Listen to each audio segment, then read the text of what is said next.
आज हम बात करेंगे वीटो पावर के बारे में।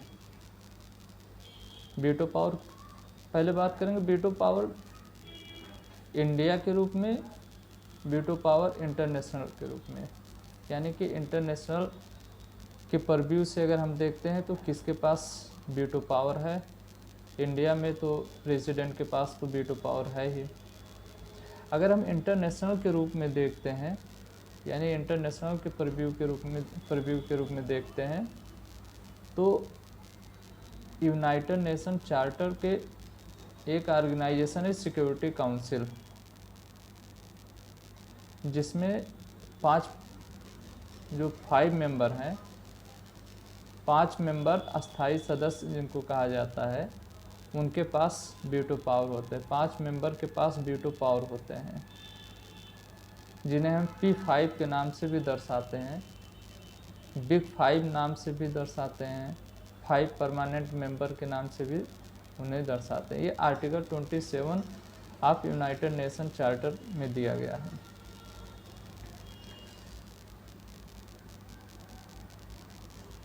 अब ये तो हो गया वीटो पावर। हाँ, वीटो पावर किनके पास है, यानी जो अस्थाई सदस्य हैं कौन कौन से हैं। चाइना हो गया, रसिया हो गया, फ्रांस, यूएस, यूके। ये तो हो गया इंटरनेशनल। अब हम नेशनल यानी कि इंडिया में देखते हैं। इंडिया में प्रेसिडेंट के पास वीटो पावर है। वीटो पावर का मतलब ये होता है कि जब कोई बिल पार्लियामेंट से पास हो जाता है, यानी कि लोकसभा राज्यसभा से पास हो जाता है, अब उसे एक्ट में लाने के लिए, यानी उसे कानून बनाने के लिए हमें राष्ट्रपति की सिग्नेचर की ज़रूरत होती है। यानी कि राष्ट्रपति के कंसेंट की ज़रूरत होती है, राष्ट्रपति के एसेंट की ज़रूरत होती है। जैसे ही राष्ट्रपति उस पर अपना सिग्नेचर कर देता है, वो बिल अस्तित्व में आ जाता है, यानी कि वो बिल कानून बन जाता है।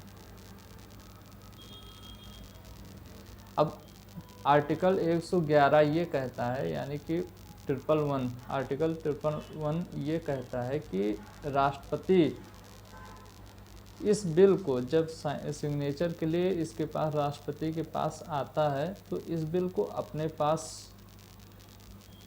या तो अपना कंसेंट देगी,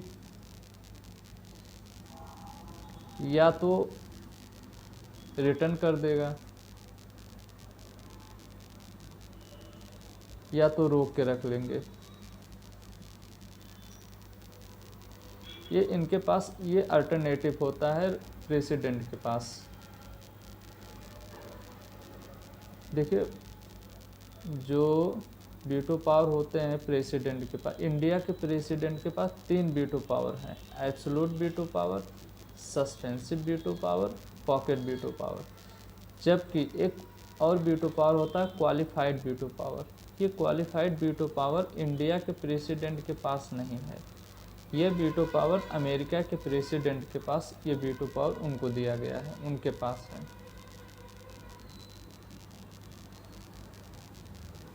अच्छा, ये वीटो पावर जो होता है, कभी जैसे कोई कॉन्स्टिट्यूशनल अमेंडमेंट किया गया, संविधान संशोधन किया गया, उस केस में ये वीटो पावर प्रेसिडेंट अपना वीटो पावर यूज नहीं कर सकते। ये कब लाया गया? 24 संविधान संशोधन 1971, यानी 24 कॉन्स्टिट्यूशनल अमेंडमेंट एक्ट 1971 में ये लाया गया कि अगर हम संविधान में कोई भी संशोधन करते हैं तो उस केस में प्रेसिडेंट अपना वीटो पावर यूज नहीं करेगा। और एक होता है मनी बिल के बारे में। मनी बिल के बारे में भी वीटो पावर यूज नहीं करते नॉर्मली, क्योंकि इसलिए veto power, absolute veto power use नहीं करते, वीटो पावर यूज नहीं करते, क्योंकि मनी बिल तभी पास किया जाता है after recommendation of president. President जब अपना रिकमेंडेशन देगा तभी veto power money bill pass करेंगे, तब एक पहले से ही रिकमेंड कर देते हैं मतलब प्रेसिडेंट, फिर बाद में पास करने की कोई बाद में वीटो पावर यूज क्यों करेंगे, क्यों अपना समय बर्बाद करेंगे। पहले ही मनी बिल प्रेसिडेंट की नज़र में आ जाता है, उसके बाद पास होता है, तो फिर पास होने के बाद फिर क्या वीटो पावर यूज करेंगे, कोई उसका मतलब नहीं रह जाता है। इसलिए उस केस में भी वीटो पावर नहीं यूज करते हैं। अब जो वीटो पावर है, 3 वीटो पावर हो गया, absolute veto power, suspensive veto power, pocket veto power. आज हम पढ़ेंगे एब्सोल्यूट वीटो पावर। वही चीज़ हो गया इसमें, जब लोकसभा राज्यसभा से कोई बिल पास हो जाएगा, प्रेसिडेंट के पास सिग्नेचर के लिए उनका कंसेंट लेने के लिए आएगा, तो प्रेसिडेंट उस पर कंसेंट ना देके उसे अपने पास रख लेती है, तो इससे हम कहते हैं एब्सोल्यूट वीटो पावर। अच्छा, ये कितने पीरियड के, इंडेफिनाइट पीरियड के लिए,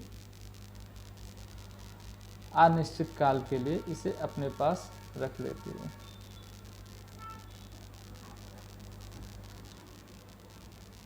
लेकिन अमेरिका में ऐसा नहीं है। अमेरिका में कुछ टाइम के लिए इसे दिया गया कि कुछ टाइम के लिए ही अपने पास रख सकते हैं, वहाँ की सीनेट जो है। लेकिन यहाँ इंडिया में क्या है कि अनिश्चित काल के लिए रख सकती है। नॉर्मली ये इंडिया में 2 बार veto power, absolute veto power के बारे में पढ़ रहे हैं, तो नॉर्मली ये एब्सोल्यूट वीटो पावर 2 बार यूज किया गया था। एक 1954 में डॉक्टर राजेंद्र प्रसाद जी ने यूज किया था, और 1991 में आर वेंकटा रमन जी ने यूज किया था।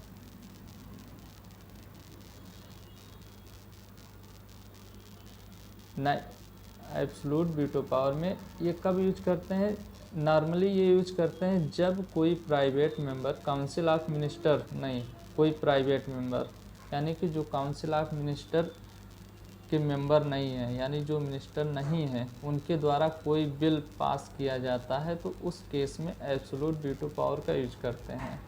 सेकंड, जब कोई गवर्नमेंट यानी council of minister bill pass कर देता है, लेकिन अभी प्रेसिडेंट का कंसेंट नहीं मिला है, उसके पहले ही, प्रेसिडेंट के कंसेंट के पहले ही कोई नया गवर्नमेंट आ जाता है, और वो गवर्नमेंट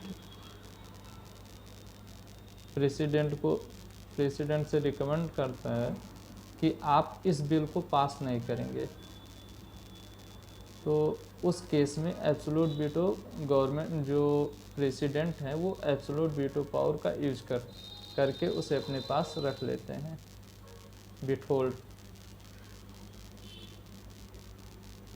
तो 2 बार एब्सोल्यूट वीटो पावर का यूज किया गया, 1954 में, 1991 में।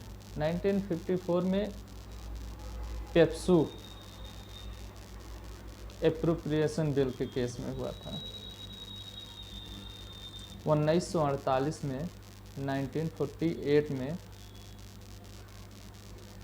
8 रियासतों को मिला के एक राज्य बनाया गया, जिसे पेप्सू कहा गया। इसे पेप्सू का पूरा नाम है पटियाला एंड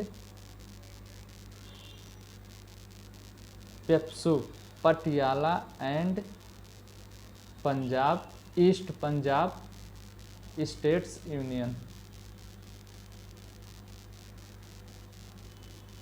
अब इस केस में ये हुआ, वहाँ उस समय 1954 में, 1958 में इसे पेप्सू बनाया गया। 1954 में वहाँ पर राष्ट्रपति शासन लागू था, यानी कि आर्टिकल 356 प्रेसिडेंट रूल अप्लाई था। प्रेसिडेंट रूल अप्लाई होने के बावजूद एक बिल लाया गया, एप्रोप्रिएशन बिल,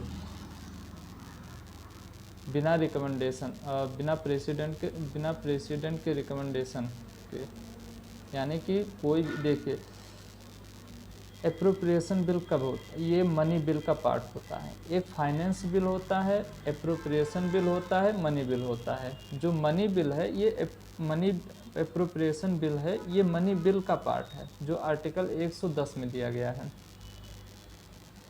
अब एप्रोप्रिएशन बिल कब पास किया जाता है? जब सेंट्रल गवर्नमेंट को पैसे की ज़रूरत होती है तो उस केस में एक बिल पास किया जाता है कि हमको पैसे की ज़रूरत है और हमको कंसोलिडेटेड फंड ऑफ इंडिया से पैसा लेना है। आर्टिकल 114। ये सिर्फ एक फाइनेंशियल ईयर के लिए होता है। ये जो बिल होता है एक फाइनेंशियल ईयर के लिए होता है, यानी एक साल के लिए होता है।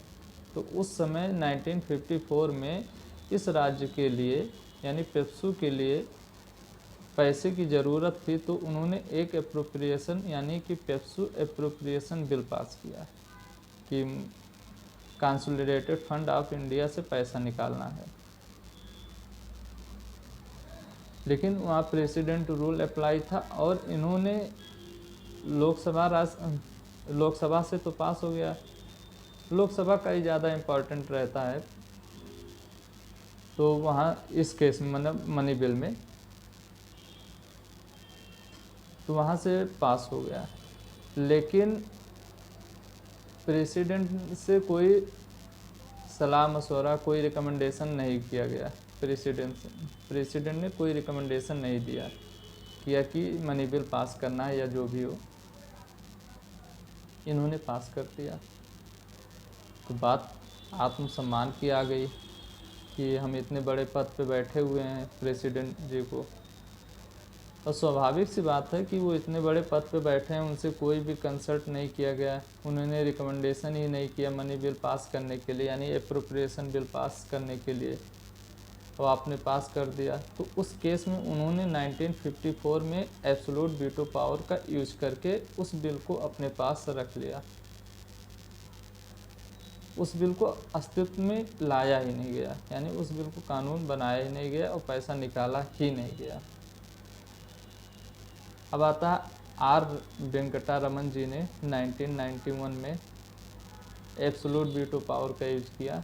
उस समय अलाउंसेस पेंशन का केस था। अलाउंस पेंशंस के केस में मतलब पार्लियामेंट के जो मेंबर हैं उनको इंक्रीज करने के केस में ये बिल लाया गया।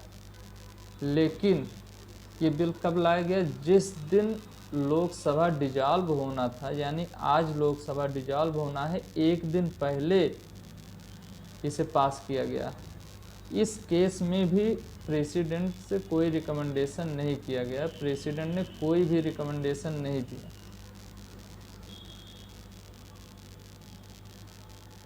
तो इसलिए 1991 में भी, क्योंकि ये सीधे संविधान का उल्लंघन हो जाता, वायलेशन ऑफ कॉन्स्टिट्यूशन, संविधान का उल्लंघन होगा तो हर उस केस में जो भी सही डिसीजन होगा वो लिया जाएगा। तो आर वेंकटारमन जी ने 1991 में एब्सोल्यूट वीटो पावर का यूज करके जो अलाउंसेस पेंशन बिल है इसे रोक दिया, इसे अपने पास रोक के रख लिया। तो इस तरह 2 बार एब्सोल्यूट वीटो पावर का यूज किया गया। अब आगे आता है suspensive veto power. Suspended veto power हम नेक्स्ट वीडियो में देखेंगे। Okay, thank you.